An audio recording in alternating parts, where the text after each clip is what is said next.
பாவக்காய் வறுக்கிறதுக்கு அரிசி மாவும் கடலை மாவும் கலந்துக்கலாம். அரிசி மாவு 1 டம்ளர் சேர்த்துருக்கேன்.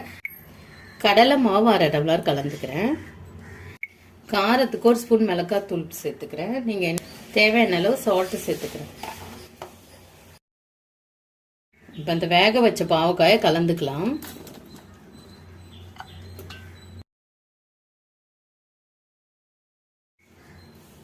கலந்தாச்சு. இப்போ லைட்டாக தண்ணி தெளிச்சுக்கோங்க. ஊற்ற வேண்டாம், தெளிச்சுக்கோங்க. நிறைய ஊற்றிட போகிறீங்க. அந்த காயில் மாவு ஒட்டுற அளவுக்கு தெளிச்சுக்கோங்க. இப்போ பாருங்க நல்லா மிக்ஸ் ஆகிடுச்சு. இப்போ எண்ணெய் போட்டு வறுக்கலாம்.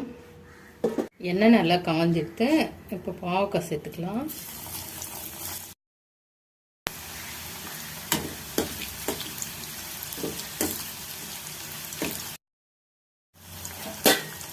இப்போ பாருங்க நல்லா வறுபட்டுட்டு நம்ம